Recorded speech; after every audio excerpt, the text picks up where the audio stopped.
سبيل الدموع سبيل مريح، تنهد يا صاحي كي تستريح. ثم إلى رسلنا الشباب وأهل الجنة سيدنا الحسن والحسين، وإلى خصوصا بقدر سيدنا محمد الأحمد بن عيسى، سيدنا الحبيب علي بن أبي خلاق وسام، سيدنا فقيه المقدم محمد بن علي بعلي، سيدنا الحبيب علي بن أبي بكر الشكران، الحبيب أبو بكر بن عبد الرحمن السقاف، ورث الحبيب عمر بن عبد الرحمن الطاس، وإلى رشيد بن عبد البارس، ثم إلى رشيد فخر الوجود الشيخ أبو بكر بن سالم، ثم إلى رشيد عبد القادر جيلنا، وسيدنا محمد سمان، ورث أبي حسن سادر، وسيدنا عمر مخضار، وسيدنا أبي عبد الله بن أبو بكر الإدروس، سيدنا الحبيب حسين بن أبو بكر الإدروس، سيدنا أبي جعفر بن أبو بكر الإدروس، ثم إلى خصوصا بقدر سيدنا الحبيب عبد الله بن أبي الحداد، وإلى سيدنا الحبيب أحمد طه الحداد، وسيدنا الحبيب مصطفى الحداد، ثم إلى خصوصا صاحب المقام الحبيب عبد الله بن مصر الأبطال، وإلى سيدنا الحبيب حسين بن عبد الله مصر الأبطال، سيدنا الحبيب حسين بن عبد الله مصر الأبطال، وإلى سيدنا الحبيب طاهر محمد بن سالم الطاس، وإلى سيدنا الحبيب بن الأبطال، ثم إلى خصوصا بقدر سالم الحبيب حفيد الشيخ أبو بكر بن سالم، وإلى سيدنا الحبيب سالم الحبيب الشيخ أبو بكر بن سالم، سيدنا محمد بن سالم الحبيب الشيخ أبو بكر بن سالم، وإلى سيدنا الحبيب علي مشهور بن محمد بن سالم الحبيب الشيخ أبو بكر بن سالم، ثم إلى سيدنا الحبيب سالم بن جنداب، سيدنا أبو سالم بن جنداب، سيدنا أبو ناظر بن سالم بن أحمد بن جنداب، وإلى خصوصا سيدنا الحبيب علي بن محمد سيدنا الحبشي، سيدنا أبي علي بن أحمد الحبشي، وإلى سيدنا الحبيب أحمد بن علي الحبشي، وسيدنا أبي أنس بن علي الحبشي، وسوريا فرنش، ثم إلى خصوصا سيدنا الحبيب علي بن محضار السقاف، سيدنا الحبيب جعفر بن شان السقاف، وإلى سيدنا الحبيب عبد الرحمن السقاف، سيدنا الحبيب عبد القادر بن أحمد السقاف، ثم إلى خصوصا سيدنا الحبيب عبد القادر بن الفقيه، وسيدنا الحبيب بن الفقيه، ثم إلى سيدنا الحبيب محمد وسيدنا الحبيب محمد بن سيدنا الحدار، وسيدنا الحبيب حسن بن عبد الله عمر الشاتري، ورسيدنا الحبيب سالم بن عبد الله عمر الشاتري، وسيدنا محمد المالكي، ثم إلى خصوصا سيدنا الحبيب أسرار بن مسلم الحامي، وإلى سيدنا الحبيب اسم بن يحيى، وإلى سيدنا الحبيب محمد بن حد، ثم إلى سيدنا الحبيب حامد بن علي، وسيدنا الحبيب علي بن شهاب، وإلى سيدنا الحبيب عبد الله بن شهاب، وسيدنا الحبيب محمد بن شهاب، وإلى سيدنا الحبيب حامد بن شهاب وسن فرح، ثم إلى خصوصا سيدنا الحبيب إدريس بن عبد الله بن سميد، وإلى سيدنا الحبيب منذر بن المساو، ثم إلى خصوصا بقدر سيدنا حبايبنا وأولينا من المشارق ومن المغارب، وخاصم علي تريم يا تريم على سلا تريم على سلا تريم على سلا تريم على سلا، ثم إلى خصوصا من بركة من تسع أولياء الله، وإلى خصوصا من الشيخ من برجة والشيخ كأجي عبد المرزوقي، وإلى خصوصا من الشيخ الوارد كأجي محمد طيب باباني بابي محمد سيد بن بقيس وعبد المؤمن وأصولهم وفرهم، أن الله يغفر لهم ويرحمهم درجاتهم في الجنة، وينفعنا ببركاتهم وأسرارهم وأنوارهم وعلومهم ونفاتهم في الدنيا والآخرة، وإلى أرواح والدينا والديكم وأمواتنا وأمواتكم وأموات المسلمين أجمعين، أن الله يتقوى وسننا والجنة واختم لنا ولكم بالحسنى في خير وفي معافية، ثم إلى حضره خصوصا ببركة الصاحب المليد أوداء يولامي الشيخنا المربي السيد الحبيب عمر بن محمد بن سالم بن حبيب الشيخ بكر بن سالم، بركة الشيخ الحبيب عمر بن حبيب الشيخ بكر بن سالم، ثم إلى السيد الحبيب سالم بن جندة وسيد سالم بن جندة، بركة كل من الحبائبنا يا رب من أهل المشارق ومن الغار، وخاصم علي تريم يا تريم على سلا تريم على سلا يا تريم على سلا الأحد النية وقنة صالح بنيته يطول أمورنا في طاعة الله ورسوله وحسن الأعمال وحسن الخاتم عند الموت، وإلى حضرة النبي سل الفاتحة. أعوذ بالله من الشيطان الرجيم، بسم الله الرحمن الرحيم، الحمد لله رب العالمين، الرحمن الرحيم، مالك يوم الدين، إياك نعبد وإياك نستعين، اهدنا الصراط المستقيم صراط الذين أنعمت عليهم غير المغضوب عليهم ولا الضالين، آمين. يا ربي صل على محمد، يا ربي صل عليه وسلم، يا ربي صل على محمد، يا ربي صل عليه وسلم، يا ربي صل على محمد حبيبك الشفيع المشفع، يا ربي صل على محمد، يا ربي صل عليه وسلم، يا ربي صل على محمد على الورى رفة ورفاع، يا ربي صل على محمد، يا ربي صل عليه وسلم، يا ربي صل على محمد أسمى البرايا جاهد وأوساع، يا ربي صل على محمد، يا ربي صل عليه وسلم، يا ربي صل على محمد واسلك بنا ربي خير ما يا رب صل على محمد يا رب صل عليه يا ربي صل على محمد وعافنا واشفي كل موجع يا رب صل على محمد يا رب صل عليه يا ربي صل على محمد واصلح القلب واعف وانفع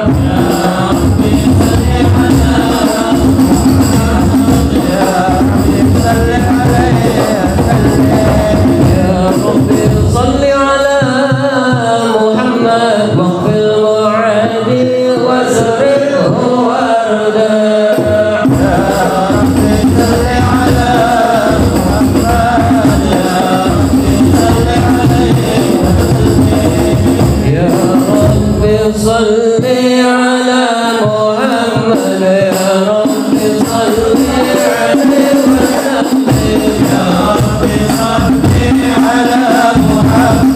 يا ربي صل عليه وسلم يا ربي صل على محمد يا كل فيه صفات منا يا ربي صل على محمد يا ربي صل عليه وسلم يا ربي صل على محمد اغفر عنا رضاك اكبر يا ربي صل على محمد يا ربي صل عليه وسلم يا ربي صل على محمد واجعل لنا في الجنان مجمع يا ربي صل على محمد يا ربي صل عليه وسلم يا ربي صل على محمد رافق بنا غير خلقك اجمع يا ربي صل على محمد يا ربي صل عليه وسلم يا ربي صل على محمد يا ربي صل عليه وسلم يا ربي صل على محمد يا ربي صل عليه اللهم صل وسلم وبارك عليه وعلى آله اللهم صل وسلم وبارك عليه وعلى آله أعوذ بالله من الشيطان الرجيم بسم الله الرحمن الرحيم إنا فتحنا لك فتحا مبينا ليغفر لك الله ما تقدم من ذنبك وما تأخر ويتم نعمته عليك ويهديك صراطا مستقيما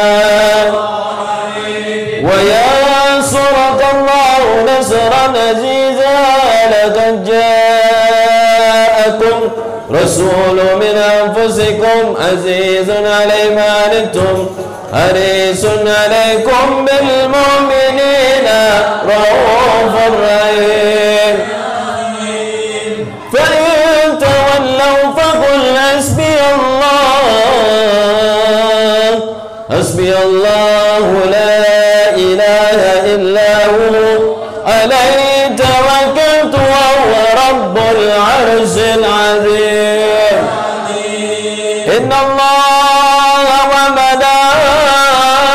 وملائكته يصلون على النبي يا أيها الذين آمنوا صلوا عليه وسلموا تسليما اللهم صل وسلم وبارك عليه وعلى آله السلام عليك زين الأنبياء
السلام عليك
اللهم صل وسلم وبارك عليه. الحمد لله الذي هدانا بعبده المختار من دعانا إليه بإذن وقد نادانا لبيك يا من دلنا وحدانا.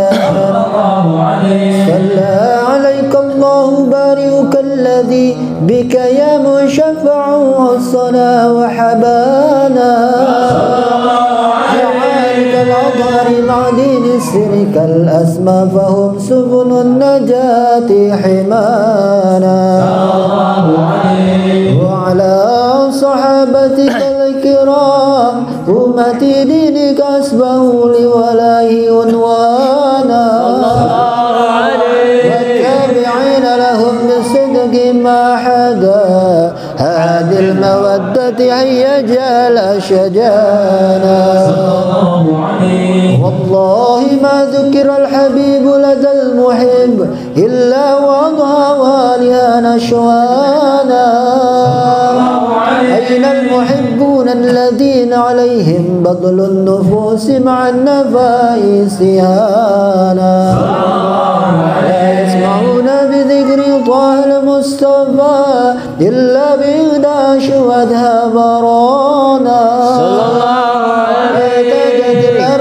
تشتاق اللقاء وتحن تسأل ربها الرضوانا. حال المحبين كذاب اسماعيلا سير المشفع وارهب الأذانا. أرشد الأوصاف ضال مجتبى واهضر لقلبك يمتلئ وجدانا. يا ربنا صل وسلم دائما على حبيبك من إليك دعانا.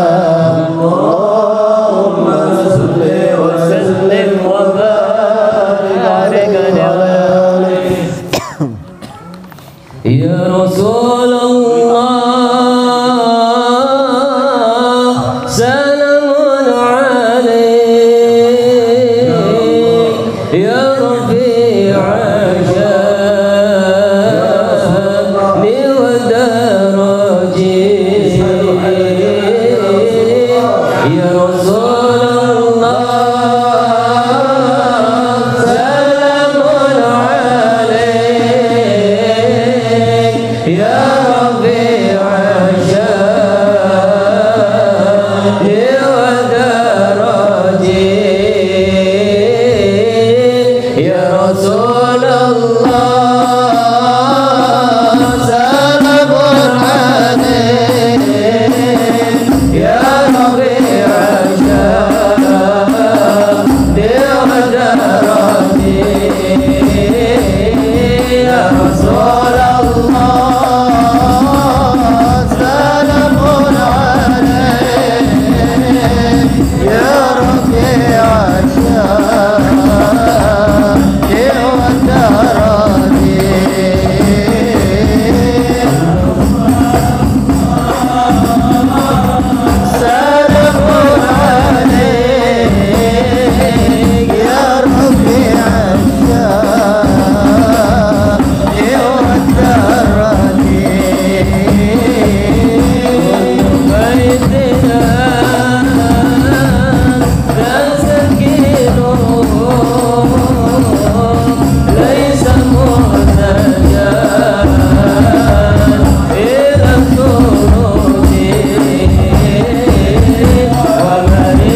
صل وسلم وبارك عليه وعلى آله صلى الله عليه.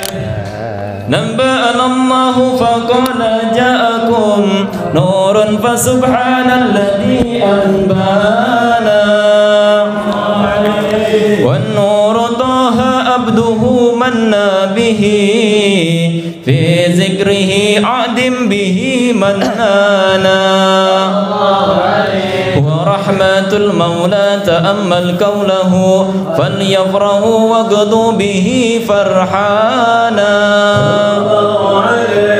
مستمسكا بالعروات الوثقى ومعتصما بحبل الله من أنشانا واستشعرا أنوار من قيل متى كنت نبيا قال آدم كان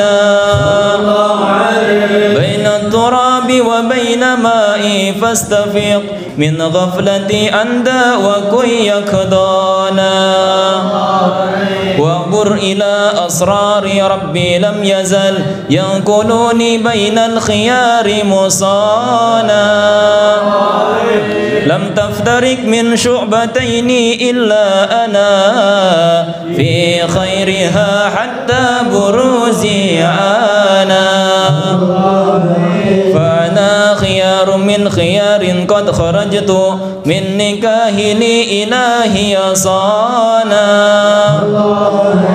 طهره الله حماه خطره وما براك مثله إنسانا وبحبه وبذكره والنسر والتوكير رب الأرش قد أوصانا يا ربنا صل وسلم دائما على حبيبك من إليك دعانا اللهم صل وسلم وبارك عليه وعلى آله مولاي صل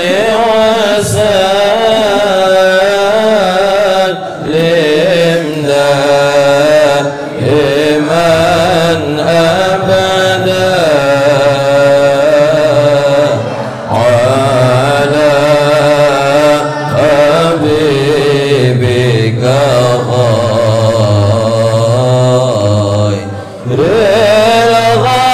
الخلق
وسلم وبارك عليه وعليه. الله عليه.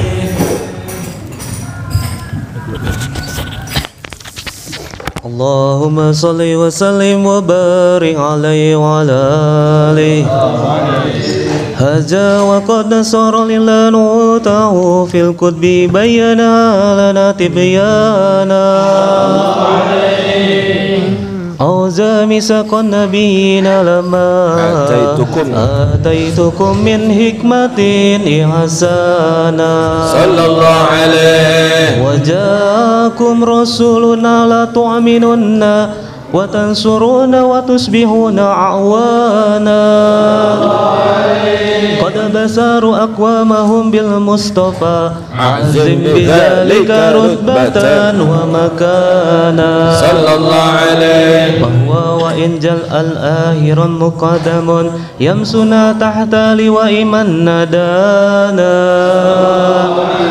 يوم الإسلام أول شافع ومشفع عانق قد العتوانا حتى أنا درفا والصلاة وطا وكل يسمى لقولك نزم فحرك بانا صلى الله عليه. ولواء حمد الله جل بيدي ولا أولنا أنا زنانا وأكرم الخلق على الله أنا فلقد هبك الله منه هنانا ولسوف يعطيك فترد الزلا من مهتي تقصر عن أطاه نحانا بالله كالذكر واسم محمد اللهم صل وسلم عليه برانا يا ربنا صل وسلم دائما على حبيبك من إليك دعانا اللهم صل وسلم وبارك عليه وعلى آله.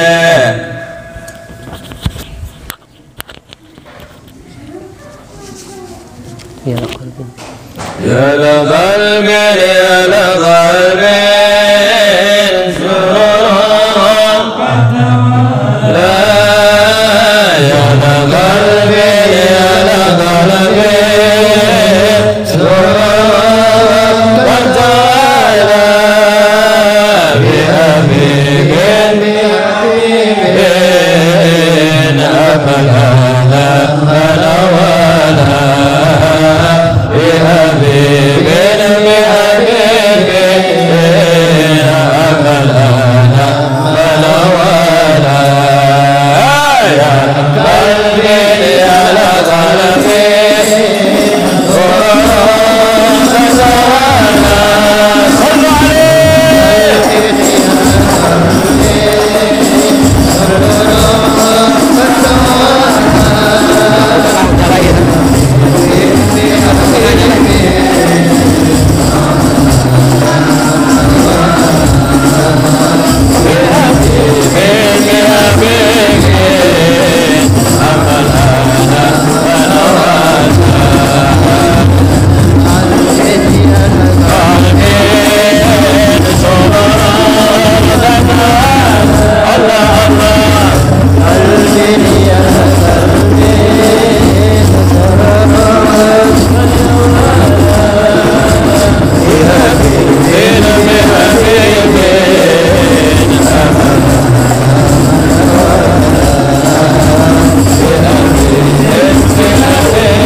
وبارك عليه وعلى آله لما دان وقت البروز لأحمد على إذن من مشاءه قد كان حملت الأم الآمنة بنت وهب من لها على الإله مكانا لوالد المختار عبد الله بن عبد المطلب رأى البرهان كان يموت وجهه وسرى إلى الابن المصون عيانا على الهاشم الكريم شعب بن عبد مناف بن قصي كان يدعى حكيما شأنه قد اعتلى بذلك شانا وقد أصول المصطفى تدرى في سلسلة رسله عدنا هناك كف واعلم برفعي إلى إسماعيل كان للأبي معوانا وإنما حملت به آمنة لم تشك شيئا يأخذ النسوانا وبها طلبت من رب السماء أقصى الآلام والهم والأحزان ورأت كما قد جاء علمت به أن المهيمن شرف الأقوال ظلما في بطنها فاستبشرت وجنى المخاض فعلي الرضوان سبحان الله والحمد لله ولا إله إلا الله والله أكبر سبحان الله والحمد لله ولا إله إلا الله والله أكبر سبحان الله والحمد لله ولا إله إلا الله والله أكبر سبحان الله والحمد لله ولا إله إلا الله والله أكبر ولا حول ولا قوة إلا بالله العلي العظيم في كل لحظة أبدا عدد خلقه ورضا نفسه وزنة عرشه ومداد كلماته وتجلت الآن كل جهة فوقت مينة المشفع حانا صلى الله عليه فجر أبرزت شمس الهدى ظهر الحبيب مكرما ومصانا صلى الله على محمد صلى الله عليه وسلم صلى الله على محمد صلى الله عليه وسلم السلام عليك يا رسول الله عليك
اللهم صل وسلم وبارك عليه وعلى آله. بسم الله الرحمن الرحيم.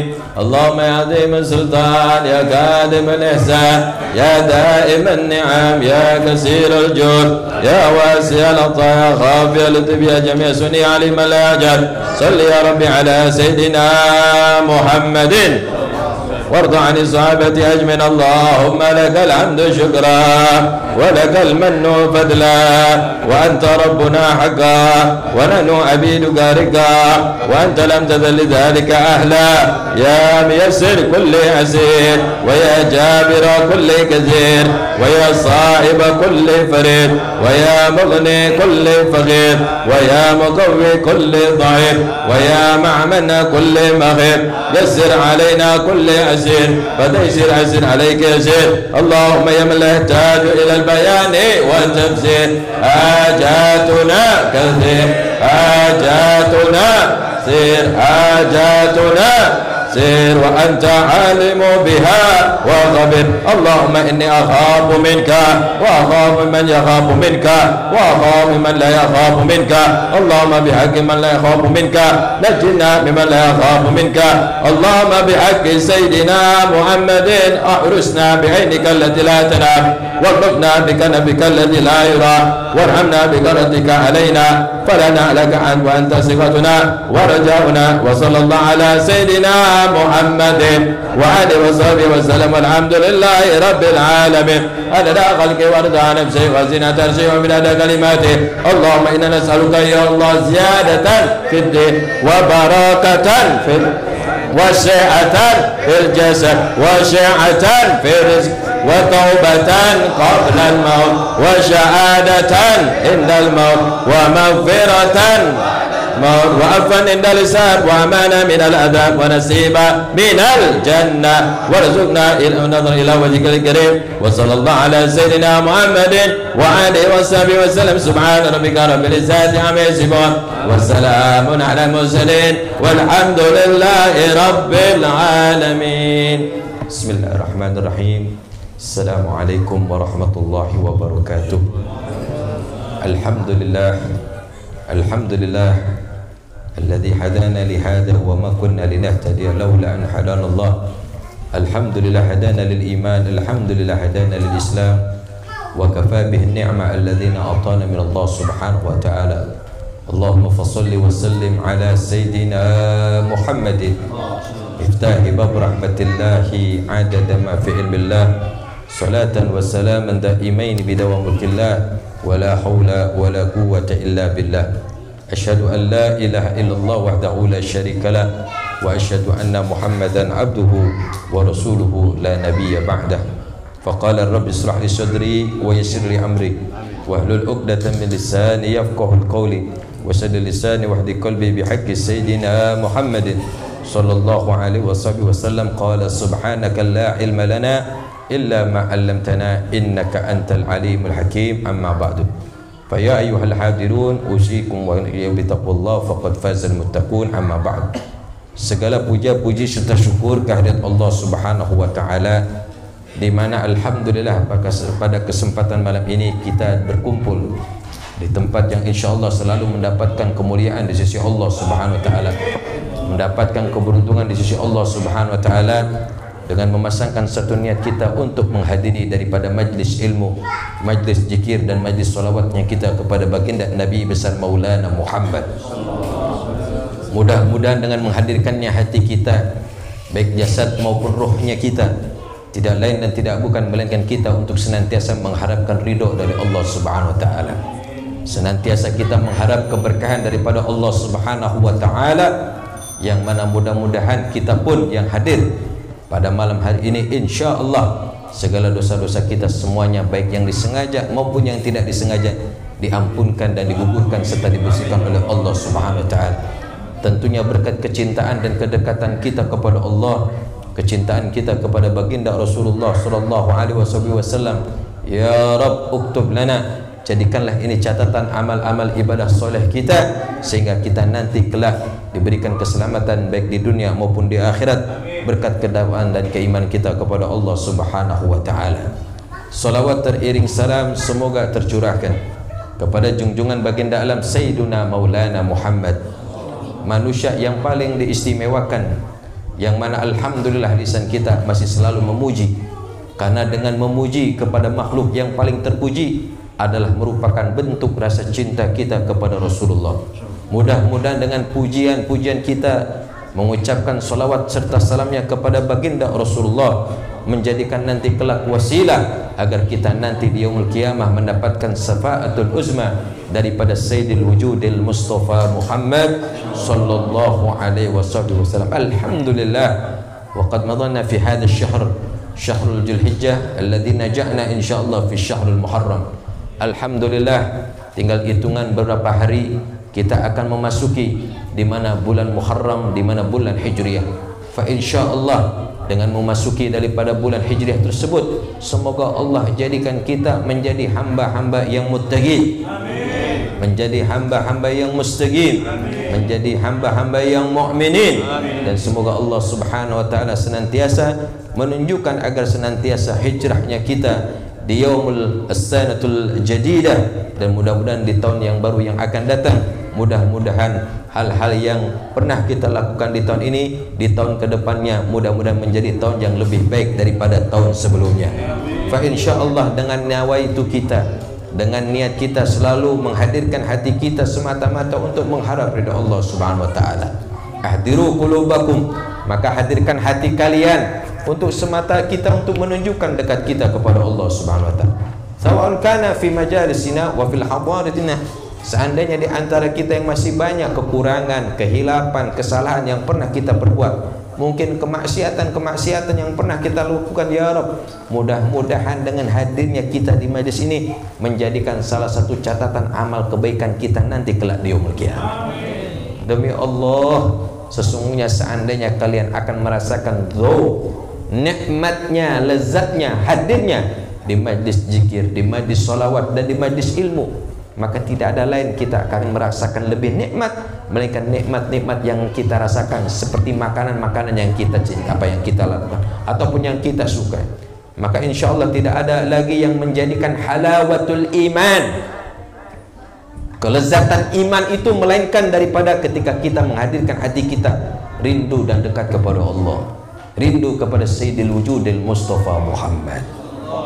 Hada da'watul qulub, ini adalah daripada obatnya kita punya hati.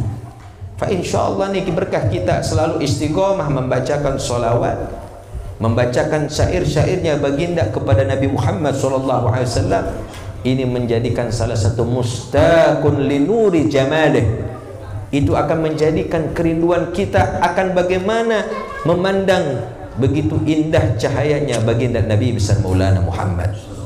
Walaupun kita tidak merasakan hidup di zaman Rasulullah, insyaallah ya Rabb, mudah-mudahan berkah kita membacakan maulid, berkah kita membacakan solawat, seandainya hati kita, batin kita ini masih bisa belum ya diizinkan oleh Allah untuk memandang wajahnya Rasulullah sallallahu alaihi wasallam, akan tetapi mudah-mudahan Rasulullah memandang wajah kita semua yang hadir pada malam ini.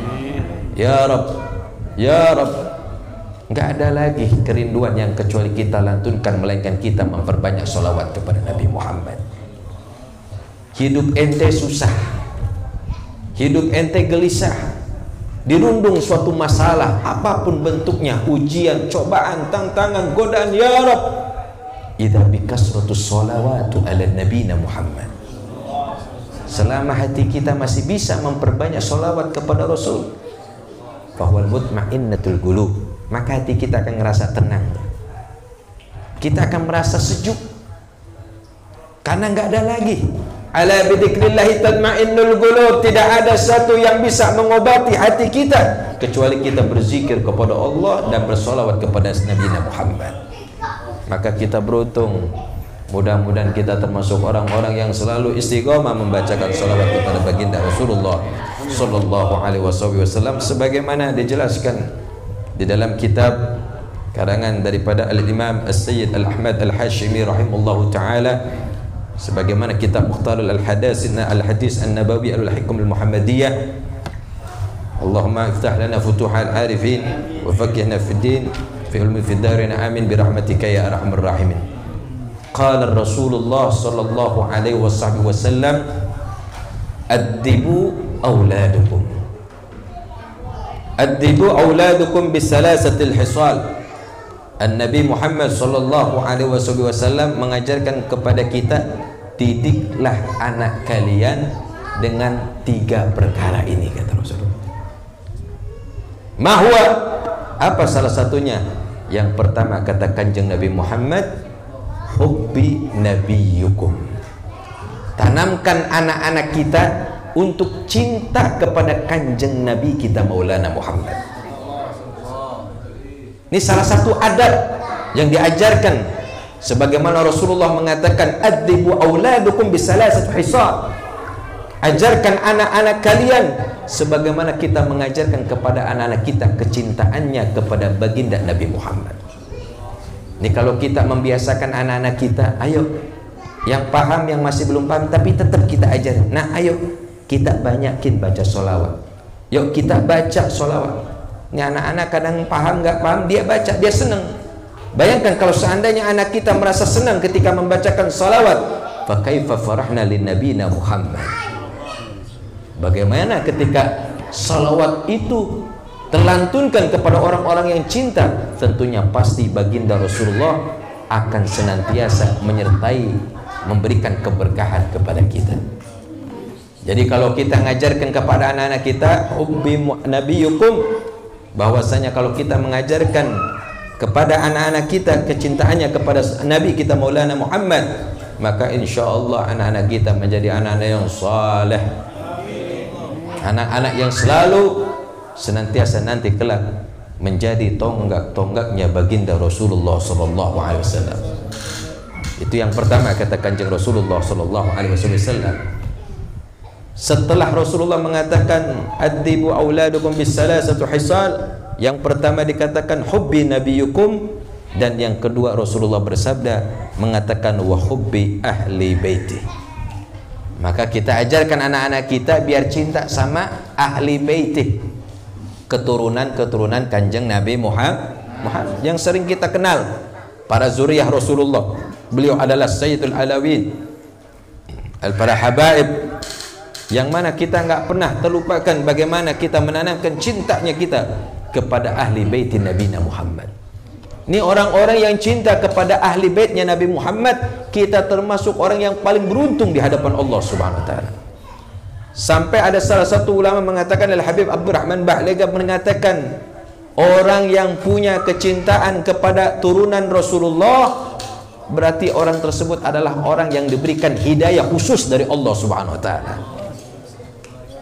Jadi orang yang cinta nih kepada ahli baitnya Rasul, berarti ini orang diberikan hidayah khusus oleh Allah Subhanahu wa taala. Berarti beruntung nih kita orang yang dikasih oleh Allah Subhanahu wa taala mengenal sosok daripada ahli baitnya Nabi kita Muhammad. Kita punya guru zuriyah daripada baginda Rasulullah. As-Sayyid Al-Fadil Al-Habib Umar bin Muhammad bin Salim bin Hafid bin Syekh Abu Bakar bin Salim. Beliau adalah salah satu zuriyah baginda Rasulullah. As-Sayyid Al-Habib Ahmad Attas bin Muhammad bin Salim bin Hafid bin Syekh Abu Bakar bin Salim. Beliau adalah salah satu zuriyah baginda Nabi Muhammad. Jadi kita nih yang hadir insya Allah selalu mendapatkan keberuntungan, bahkan dikasih sama Allah Subhanahu wa taala, sebagaimana tadi yang disampaikan Al-Habib Abdurrahman Ba'lig mengatakan orang yang mendapatkan kecintaan hatinya kepada ahli baitnya Rasul, berarti ini orang mendapatkan hidayah khusus dari Allah Subhanahu wa taala. Tidak semua orang bisa dikasih itu kayak begitu modelnya.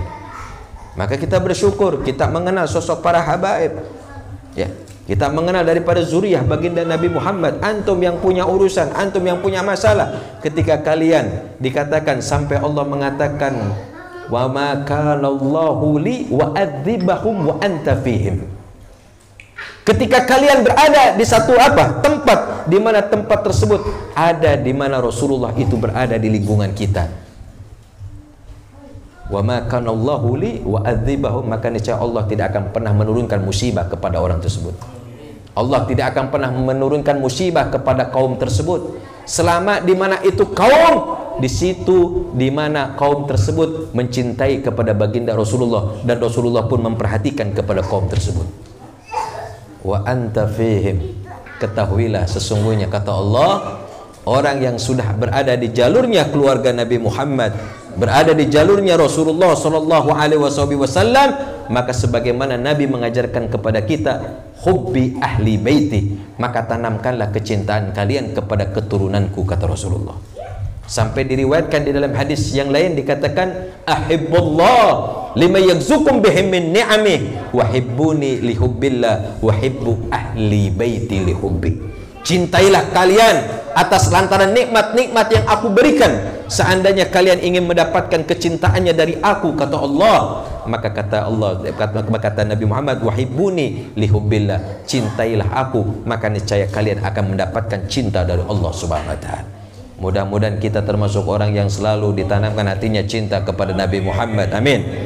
Sebagaimana kita wahubbi ahli baiti, kita ajarkan anak-anak kita bagaimana dia mengenal untuk dicintakan di dalam hatinya kepada ahli baitnya Nabi Muhammad. Alhamdulillah, mudah-mudahan kita termasuk orang yang beruntung yang belum mengenal. Semoga Allah kenalkan kepada zuriah-zuriah Nabi Muhammad. Demi Allah, orang yang punya tempat, baik rumahnya, masjid, musolahnya, ataupun majlis taklimnya, selalu di mana dihiasi foto-foto orang-orang salihin, foto-foto para habaib, insya Allah maka rumahnya akan mendapat keberkahan di sisi Allah Subhanahu wa taala. Dan seandainya kalian tahu ingin mendapatkan keberkahan dari Allah Subhanahu wa taala, sampai guru kita mengatakan Asy-Syaikh Al-Murabbin As-Sayyid Al-Habib Umar bin Muhammad bin Salim bin Hafid bin Syekh Abu Bakar bin Salim, beliau pernah berkata, kam min sibyan yal'abu amama ar-rijal wa nadhara ilaihi fama sara sibyan. Al-Habib Umar berkata bahwasanya barang siapa ketika anak-anak kita biasakan bermain, ketika dia mainnya di hadapan orang-orang yang soleh, dipandang sama orang soleh tersebut, maka anak ini pasti akan menjadi orang soleh nanti kelak nanti. Ini kataan daripada guru kita. Seandainya anak-anak kita ketika bermain di hadapan orang-orang yang soleh, ataupun orang-orang soleh, dan orang soleh tersebut memandang wajah anak tersebut, maka beliau berkata, famasara sibyan, maka ini orang pasti ini saya akan menjadi anak yang soleh. Itu baru pandangannya orang soleh. Mudah-mudahan kita termasuk orang-orang yang bisa selalu dipandang orang soleh, dan kita pun termasuk menjadikan orang-orang yang selalu memandang wajahnya orang-orang soleh. Dan yang ketiga dikatakan wa qiraatil Qur'an, ajarkan anak kita untuk membaca Al-Qur'an. Kalau anak kita ajarkan, kita didik untuk selalu membaca ayat Al-Qur'an, sesungguhnya orang-orang yang selalu menghidupkan hatinya membaca Al-Qur'an, sebagaimana dikatakan Al-Qur'an wal lafdzul arabiyyu al-manzilu ala Muhammad litadabbur litawatir al-mabdu'u bi suratil Fatihah wal makhtumu bi suratin Nas. Al-Qur'an adalah firman Allah yang diturunkan dalam bahasa Arab, diturunkan kepada Sayyidil Wujudil Mustafa Muhammad. Al-Qur'an diturunkan oleh Allah kepada Sayyidil Wujudil Mustafa Muhammad. Jadi tidak ada kalimat yang paling agung melainkan keagungan yang diagungkan oleh baginda Rasulullah, melainkan kalimat pengagungan kita kepada Allah, yaitu di mana kita membaca Al-Qur'an. Biasakan anak-anak kita untuk membaca Al-Qur'an, ataupun surat-surat yang pendek, baik mulai dari suratul Fatihah, suratul Nas, suratul Falaq, suratul Ikhlas. Kita ajarkan, biasakan anak-anak kita untuk senantiasa membaca Al-Qur'an. Maka niscaya kalau kita ajarkan didikan daripada anak-anak kita untuk selalu membiasakan membaca Al-Qur'an, fa inna hamlatul Qur'an fi dhillillah yaumal la dhilla illa dhilluh ma anbiya'ih wa asfiya'ih, maka tidaklah kecuali orang tersebut, kata Nabi Muhammad, nanti kelak orang tersebut akan mendapatkan pelindungan dan naungan di sisi Allah Subhanahu wa taala, sehingga orang tersebut akan dikumpulkan bersama para anbiya. Bukan hanya sekedar dikumpulkan bersama para anbiya wa asfiyaih, maka niscaya orang tersebut pun akan diberikan syafaatnya oleh Allah Subhanahu wa taala dan syafaatnya baginda Nabi Muhammad. Mudah-mudahan kita termasuk daripada orang-orang yang diajarkan sebagaimana ajaran Nabi Muhammad, untuk bisa mengajarkan kepada anak kita hubbu nabiyyukum, ajarkan anak-anak kita untuk cinta kepada nabi kita. Hubbu ahli baiti, ajarkan anak-anak kita agar cinta kepada keturunan Nabi kita Muhammad sallallahu alaihi wasallam. Wa qiraatil Qur'an, ajarkan anak-anak kita untuk senantiasa membaca Al-Qur'an. Maka niscaya kalau kita mengajarkan daripada hal tersebut, maka niscaya orang tersebut pun akan mendapatkan perlindungan dan naungan di sisi Allah Subhanahu wa taala. Hadis ini diriwayatkan oleh Rawahu Ad-Dailami an Ali. Insyaallah mudah-mudahan hadis ini bisa menjadikan salah satu ibrah untuk menjadikan semangat kita untuk menggerakkan atau mengajarkan kepada anak-anak kita sebagaimana tarbiyah yang diajarkan tarbiyah daripada Nabi Muhammad sallallahu alaihi wasallam. Wallahu a'lam. اللهم صل وسلم على سيدنا محمد في الأولين وصل وسلم على سيدنا محمد في الآخرين ورد الله تعالى عن أصحاب رسول الله أجمعين. ولقد أسرت لنادي من أوصفه طوي القلوب تهيج الأشجانا والله قد أثنى عليه فما يساوي القول منا أو يكون سنانا لكن نوبا في السرائر قد دعا لمدح صفة ربنا وعدانا وإذ امتدنا بالمودة أهنا نرفع أيدي فقرنا ورجانا للواحد الأحد العلي إلهنا متوسلين بمن إليه دعانا مختاري وأبيبي وصفي زين الوجود بإله أبانا يا ربنا يا ربنا يا ربنا بالمصطفى اقبلنا أجب دعوانا أنت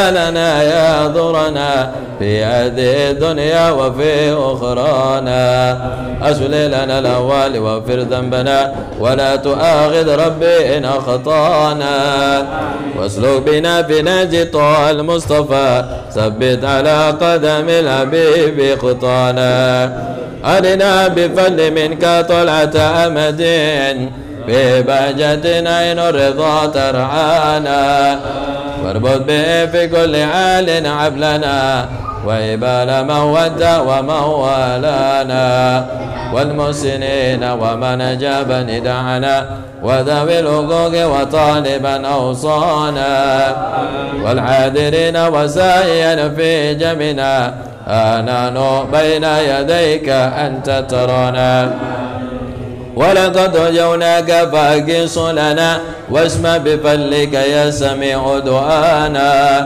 وانصر بنا سنة طاف بقاع الأرض وكما كل من آدانا وانظر إلينا واسقنا كأس الحنا واشفي وعافي عاجلا مرضانا واقضي لنا الحاجة واسد غدمنا عند الممات وأصلها نقبانا يا ربي واجمعنا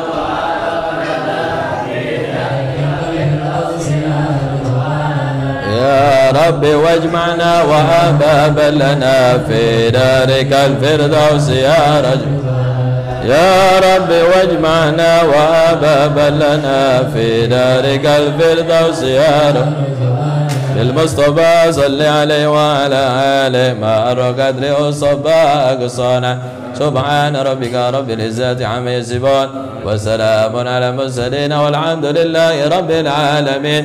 إن الله وملائكته يصلون على النبي يا أيها الذين آمنوا صلوا عليه وسلموا تسليما. الصلاة والسلام عليك يا سيد المرسلين الصلاة والسلام عليك يا خاتم النبيين الصلاة والسلام عليك يا من أرسل الله رحمة للعالمين ورضي الله تعالى عن أصحاب رسول الله أجمعين. الفاتحة بالقبول والتامة كل سر بنيته يا رب صل الأمور ودعوات وصل المقاصد وصلني ظاهرا وباطنا قبل كل شيء بعد كل شيء بكل شيء يا رب افتح لنا كلنا باب الخير يا رب. Sebutkan yang punya hajat, yang punya niat, mohon kepada Allah semoga semua doa kita dikabul, dijabah oleh Allah Subhanahu wa taala. Ya Allah ya Rabb istajib lana du'ana ya Allah.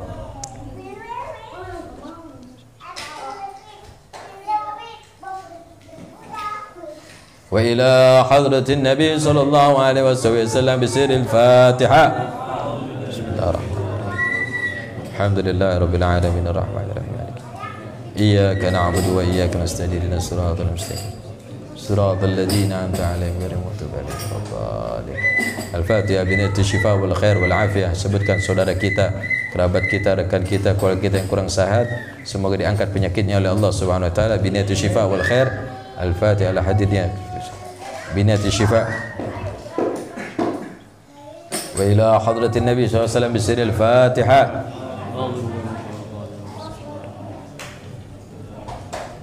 إياك نعبد وإياك نستعين اهدنا الصراط المستقيم صراط الذين أنعمت عليهم غير المغضوب عليهم ولا الضالين.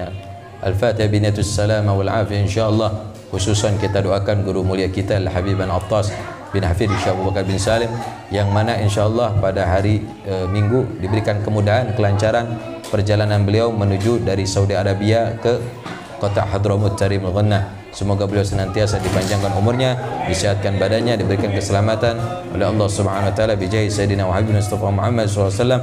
Wa ila hadratin Nabi Al-Fatihah. Bismillahirrahmanirrahim. Alhamdulillahirabbil alamin.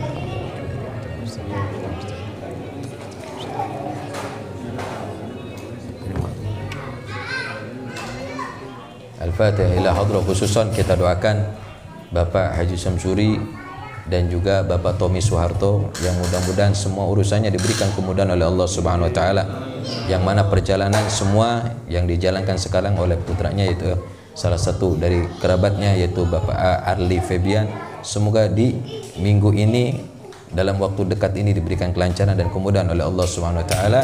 Semoga semua yang dimaksudkan, yang ditujukan semuanya dilancarkan dan dimudahkan, dan semuanya tidak ada satu hambatan apapun bijahi Sayyidina Habib Mustafa Muhammad SAW. Khususan Bapak Ali Fabian, Bapak Tommy Soeharto dan juga Bapak Ketut, khususan Bapak. Wa ila hadratin Nabi sirril Fatihah.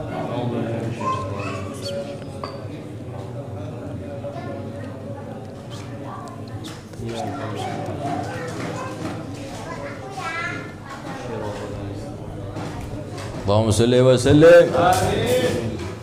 اللهم افتح لنا فتوح العارفين وفقنا في الدين وحلم في الزاربات يا رب العالمين. اللهم إنا إن شاء الله يا رب العالمين. اللهم اجعلنا إن شاء الله في ضائر رباتنا في كل شيء إن شاء الله. وخصوصا المرحوم Marfudin, Haji Marfudin bin Haji Muhammad Tahir, aku dari bapak, daripada kakek, daripada Husaini alaih. Semoga diberikan ya Rabb zahir batina insyaallah. Allahumma fir lahu warhamhu wa'afi wa'fu anhu. Allahumma fir lahu warhamhu wa'afi wa'fu anhu. Bi sayyidil Habib Mustafa Muhammad sallallahu alaihi wasallam wa adkhulil jannah bighairi hisab. Bi sayyidil Habib Mustafa Muhammad sallallahu alaihi wasallam. Da'wahum subhanakallah wa tahiyyatun fi salam wa akhiru da'wan walhamdulillahi rabbil alamin. Qabul ya rabbana tarabana.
عداد طاش صبي